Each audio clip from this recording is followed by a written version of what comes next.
I was watching one of your lives, one of your shows the other day, and you made a real good point. You were saying about how when you showed a picture when you was young and you were scrawny, all of a sudden you started working out and it was a game changer. Would you say that other races of women started noticing you more, or was it the same when you were smaller, considered scrawny, where black women gave you that attention? Either you know what I'm saying, right? Either way around. Oh yeah, no, I definitely do, and I think with the gym culture, you just see more races of women than black women, and I think that's what and black men get that assumption that a lot of black women don't like overly muscular guys, but that's because of the fact that there's more other races of women in the gym. So I did see a little bit more attention from black women. I would say the most because I tend to attract more black women, but also other races of women. And to Quint and I'm So Chill's point, yeah, anywhere overseas, black men winning, in regards to, our attractiveness and what they desire. But I also agree with there is a slight fetishization that goes on here in the States and also overseas.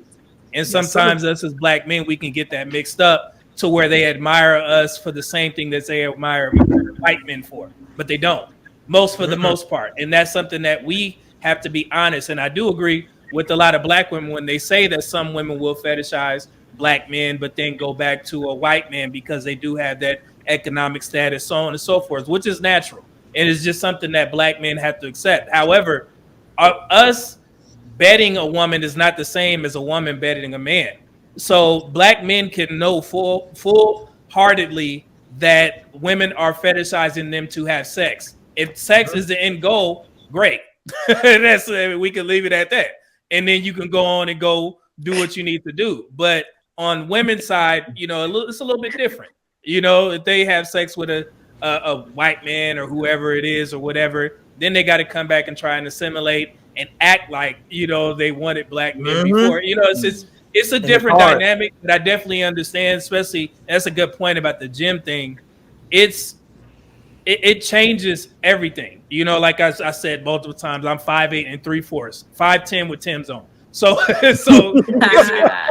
the ultimate equalizer is when you start to lift weights, and when you become a guy. And then when you start competing, it's a whole different mind frame, because there are a lot of other races of women. But I tell black women this all the time. I'm like, our genetics are the greatest. If you look at all the Miss Olympias, the physique, the figure women that have won in the past 10 years, they've all been black women.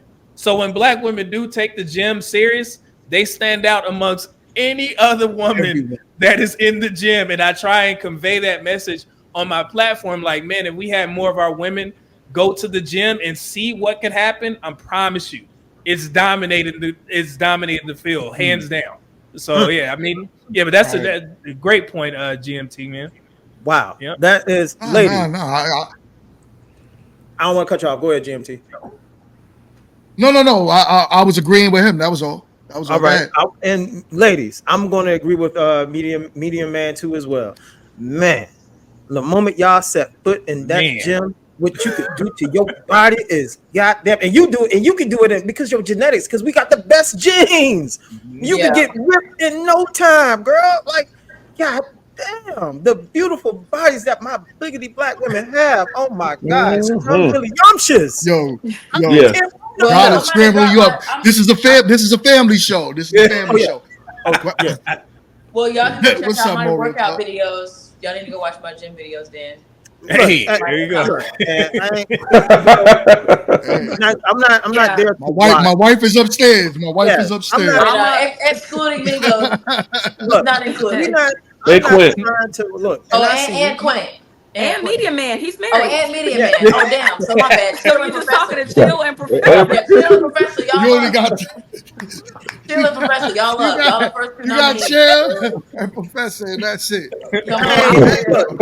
I don't want to sit up there and stare and eyeball women working out, man. I just want to know that she's in the gym doing her thing. And when she comes out that gym and she's in a public setting, I can see that sister over there. I'm like, yeah, she doing her goddamn thing. Look at her. Body snatched, hair long, skin looking goddamn sun kissed. Yo, Hey, Still nothing better than is. that. Still is. There's a question Bandag's looking that good. Marietta asked that I was gonna read. Mm-hmm. I think it's pretty good. So Marietta Hamilton said, "What about the strong black woman? Are black men attracted to that, or is there way too much power in the relationship that causes some intimidation?" There we go. God Intimidation. damn it, Marietta, Good Miss question. Good Hamilton. question. That's a good question. Right. That's a good I want question. to. It is a good Oh, I question. caught And that. when it They're comes to long. strong I black caught women, like that. Yeah. all of our women are, we consider all of our women strong, but I want to say there's a certain type of strength that we gravitate to. You know what I'm Mm-hmm. saying? There's that strength that women have to making a man's life easier. You know what I'm saying? We got to go out here and slay the dragon every day. When we're taking care of a woman or we have a woman under our care, you know what I'm saying? The responsibility is tremendous. The laundry list that we have of keeping that woman happy and engaged in us, it's hard. So when we're dealing with a strong woman, her strength needs to be in the right it needs to be in the right place. Her strength needs to come out when she's helping us or making the home a safe place for us and other things. She's becoming an extension of me, my personality, my goals. That's where her strengths need to shine. But on the flip side, if you get with a strong black woman who feels like she needs to pull rank on you, that's a problem. That's a big problem. And I that's agree. where the rubber meets the road. You Yeah. cannot be with a woman who wants to pull rank on you. That type of strength will fuck a relationship up and it will make a black man resent you. There will be contempt. And maybe it's that relationship is just going to go. Well, and if you don't mind, Yes. to this point, and that's actually a good question. Who's that, Marietta? Mm-hmm. Yeah. Yeah. It depends on how that strength shows up because, of course, we don't like a overly, strong woman or whatever. But perseverance can be considered strength as well, Mm-hmm. and it depends on what you're persevering and working towards. If you're persevering and being strong enough to change certain things about you, that's a great trait.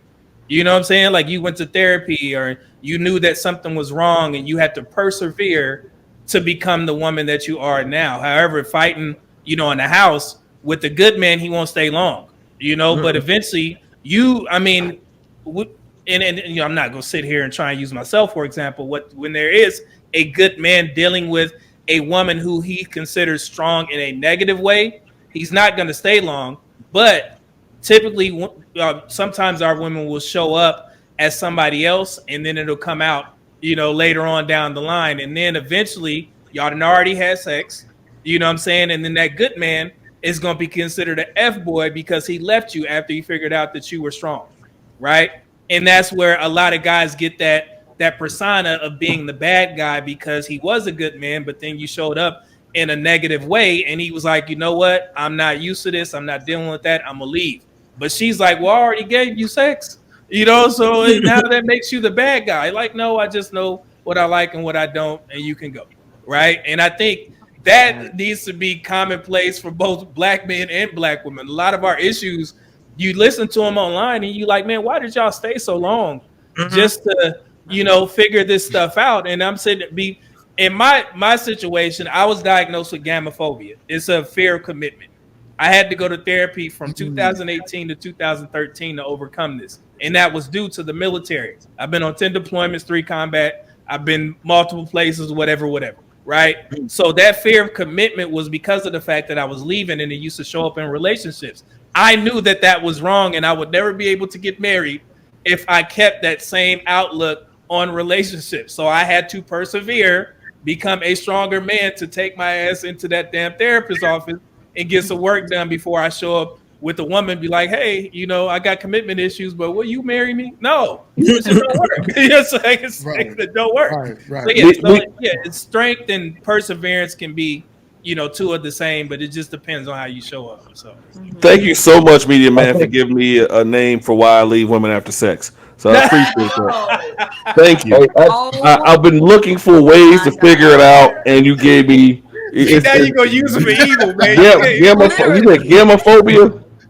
Because good. I think I'm like, listen, Google it because that's what I got. I left the money on the dresser. But I'm just saying. That's what I got.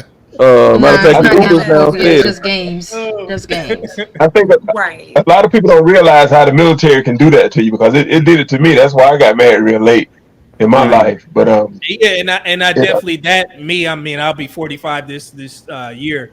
So yeah, I got married late as well, but I had some things to work through, and that's why I tell guys like, hey man, be honest. If you're not ready to be a husband, tell a woman that, and let her make the decision to either stay or go. Because a lot of I guys, usually tell we them, just ain't ready, and you can be yeah, honest about that. And a lot of women can be honest, be like, hey, I'm not ready to be a wife, and just leave it at that, and don't be trying to expect something different. You can say that. We adults. So. Yeah, Marietta said, "Wait, Professor." Right, exactly. No, you can leave. Go ahead, Marietta. Money on, Uber's downstairs. when I look at a Hey, strong Marietta's cool. woman, Don't you do that to I her. feel like you don't remember that. when I look at a strong woman, Art oh Marietta. my bad, I'm sorry. No, Q, you go ahead, Q. Go ahead, brother. Go When ahead. I think about a strong woman, I think about someone that I can trust that they'll make the right decision, or they can handle things if I'm not around. And that was my thought in the military, because a lot of times when we get deployed places, our girlfriends or what have you don't get moved to the same places we go. So we're separated for years and a half. That's why we go through so many relationships, because distance and time break them up. But my thing of strength is, I think of a woman that can take care of business when I'm not around and don't need me for a whole lot. As far as, I take care of business, but if I'm not there, she can do it. Yeah. I think the weakness in strong women is when you have to tell someone you're strong all the time. Yeah, That comes across as a weakness to me. That's it. Yeah. Yeah. It's the same thing with the masculine thing, like the whole alpha and the conversations. Yeah. You a man, you got to tell everybody that you're an alpha man. Right. You're not an alpha man, brother. You ain't no alpha man. That's not how that works. So we all know these different type of scenarios, and we just need to flush these out. And and I think these conversations definitely help, because I think a lot of people will listen and they think all these black men and black women talking about relationships are a monolith. No, we all have different outlooks on certain things, and that's one of the two biggest things about saying that I'm strong all the time, I'm independent, I don't need a man. Who wants to hear that? Nobody cares. The same thing with the guys who are alpha man and high value man. You considering yourself a high value man, but nobody has confirmed this. You consider yourself. Women have to consider you a high value. You know what I'm saying? Like who told you this? You can't sit there and say that for yourself. You know what I'm saying? It has to be a contingent of people saying that yes, this man is useful to the group. Yes, this woman is a good woman. I'm going to marry her now. That's how we quantify these things. So yeah, and I love these types of conversations, because I think if you listen to my platform, I get a lot of pushback from guys, especially when it comes to provision. I'm like, brother, if you don't have the provision to even take care of a woman, you shouldn't even be involved in these conversations. You got to start working on yourself first. And the same thing with women. If I look at your profile picture and I'm like, okay, I'm just leaving it at that. But yeah, we all got to, you know what I'm saying? You just got to move yourself out of the way, get your stuff together, and then you can come back and talk about all the issues that you having. But and I'm sorry for being long-winded, but one of the best questions that I ask the guys on my platform, they talk about, hey, women want, they want guys with money. I'm like, well, that. They need provision. That's how you build infrastructure, right? And I tell them, if a woman who was your perfect girl showed up in your face, do you have enough provision to take care of this woman right now? And most of them said no. And that's why I'm like, okay. And that's why I'm like, okay, so you have some work to do. And that's what it boils down to. Like, yes, we could talk mess all the time, but if you're not doing the work behind the scenes after you shut down the computer, then what sense does it make? You know what I'm saying? So that's how it's so true, because what I see is like a lot of, and I talked about that. I did a stream yesterday, and that was a point that I was touching on it, because I'm tired of that with a lot of men talking about what women need to do and how women need to be. That's fine, but you gotta look at what you're offering. And I say that all the time. These dudes carry nothing. And what I say is they pick up a lot of the manosphere talking points, right? So they feel like, well, women are just naturally supposed to be submissive. Women are naturally supposed. We can say that. That's fine. But I live in reality. Women today are not going to submit to us. We have nothing for them to submit to. If we're not providing as men, Yep. You know, how could we tell them what? Yo, submit to me in my cardboard box? It makes no sense. Frame it with their daughter. What would you want your daughter to do? That's the common thing that I like to get men to understand. If that was your daughter and you telling her to accept this man that's making $30,000 a year and y'all got to struggle to pay bills, would you want her to do that? And most of them say no, and it's a strong contradiction. It's like, man, I've learned a lot of things on YouTube where you have to frame certain questions to make it make sense, and I learned that term from Black women. Make it make sense. So, and when you use these examples, then people tend to get it, because if you say it from an intellectual perspective, sometimes they won't get it. So you have to have these examples or these different interpretations, and sometimes they get it. So yeah. But I would say this, Media Man. So there's a little pushback. If they're making 30 grand and struggling, my daughter's 20, so she's 20 years old. She got to do. He's making 30. She's making 30. They're struggling to pay bills, but I know what he's wanting to do, what he's doing, what he's setting himself up for. I'm okay with that. I understand the struggle, but if she's 35. They can do with 30 grand. That's a whole different situation. And so that's a foul. I want to put that in context. That's definitely a foul on me. I usually frame it that way. It's a little bit of age difference there. Like, I agree with you 100%. When y'all both young, and shout out to Kevin Samuels, he used to call it the IKEA marriage, where both y'all broke. You splitting a venti mocha or whatever, things like that. Then you build yourself up into something better. But with that age gap, if you 35 and she 38, 35, 38 or whatever, and you come into this woman who may be established, because we all know it's like 6% more Black women that have bachelor's degrees or higher. So there are a lot of successful Black women out there that you have to kind of find. And sometimes they may be doing better than that man. And that's why I always push back on guys like Steve Harvey telling these types of Black women to settle. I'm like, no, they just have to be comfortable with waiting to figure out if they can find this man. Don't sit there and tell them that if I'm making $150,000 a year and this man is making $30,000, those two tax brackets don't match. No. She ain't gonna be able to sit there and be with this guy. Just like when men are high value men and they make a significant amount of money, it's tough to just sit there and grab the McDonald's worker just because she's pretty, because you're gonna end up owing a lot of money if that stuff don't work. And that's why I'm a huge proponent of women having education, but I don't like the fact that I see a lot of women using it as a relationship trait.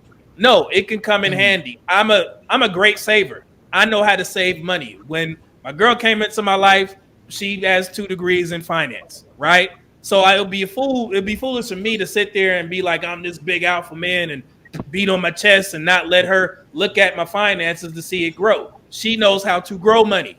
You know what I'm saying? And that's because of her education. So I utilize it. And that's why I think a lot of men they want to say, hey, what is your degree in? Because it does matter. It definitely does matter. No, but I agree with you, Professor. You are absolutely 100% right. Yeah. No. And I'm in the same boat. Like, it does depend on the degree, because communications and all that, just not going to get it. You spend all this money for a communication degree, it's not going to pay you any money when you get out in the real world. So, and it's not going to be useful to the family structure, But like you said, GMT, men have to do the work though. You have to, like, if you only working a 40-hour job, you making 30 grand. Like, you got another 40, 50 hours, you can get out there and do something else. Make yourself that man that woman would want. So if you don't have a woman and you're mad because you're not making X amount of money, go get a second job. Go get a third job. Go make yourself a better person. Go get a coach. Figure it out before you can go out here and start telling this woman what you want, what you expect. Because at the end of the day, you're not qualified to get the woman you want, because you don't have what they need or what they expect from a man of their caliber.